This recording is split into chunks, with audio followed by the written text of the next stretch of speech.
Sejauh mana perkembangan ekonomi baik di kota maupun di pedesaan, Pak?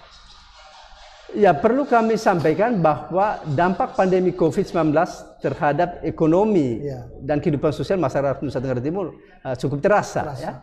Karena itu pemerintah memiliki desain stimulus ekonomi yang diberikan kepada masyarakat seluruh Indonesia, termasuk Nusa Tenggara Timur. Ya.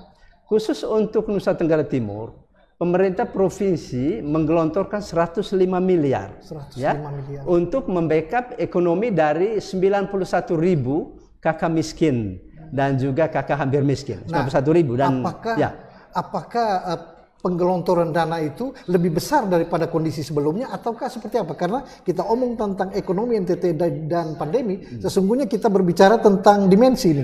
Dimensi sebelumnya dan dimensi sementara berlangsung lalu dimensi ke depannya. Nah, sebelum dimensi ekonomi, sejauh mana gelontoran dana pemerintah untuk masyarakat dalam kaitan membangun ekonomi ini kayaknya?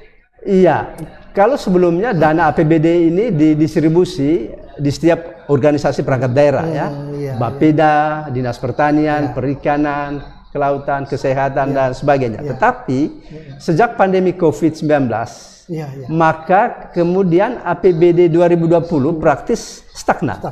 Karena semua belanja diarahkan untuk kesehatan. Untuk COVID dan itu berdasarkan Impres nomor 4 Instruksi Presiden nomor 4 tentang refocusing dan realokasi kembali anggaran Maka kemudian Bapak Gubernur dan kami semua mendesain kembali anggaran APBD 2020 untuk dinas untuk pandemi Covid dan untuk stimulus ekonomi. Sebanyak 105 miliar itu dialokasikan kemana saja itu?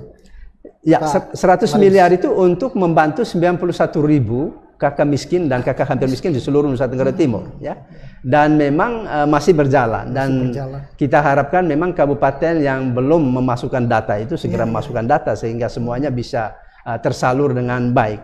Lalu kemudian juga dari 100 miliar itu diberikan kepada warga yang terkena PHK. Itu ada 5.166 warga kita yang terkena PHK dan juga mendapat stimulus ekonomi dari pemerintah. Dan kita bersyukur Pak Frans dan juga para Tribuners, perhatian Bapak Presiden terhadap masyarakat Indonesia begitu tinggi, demikian juga perhatian Bapak Gubernur, Bapak Wakil Gubernur terhadap masyarakat kita di Nusa Tenggara Timur begitu besar sehingga masyarakat kita dibantu dibantu. Karena memang pemerintah menyadari bahwa dampak sosial ekonomi dari pandemi COVID-19 ini begitu besar Kita melihat ketika pandemi COVID mulai Maret, April, Mei, Juni kita lihat penerbangan kita ditutup bahkan juga kapal laut kita tutup dan kita tahu juga ketika penerbangan ditutup itu mempengaruhi ekonomi mempengaruhi ekonomi dan setelah dibuka kembali, setelah Bapak Gubernur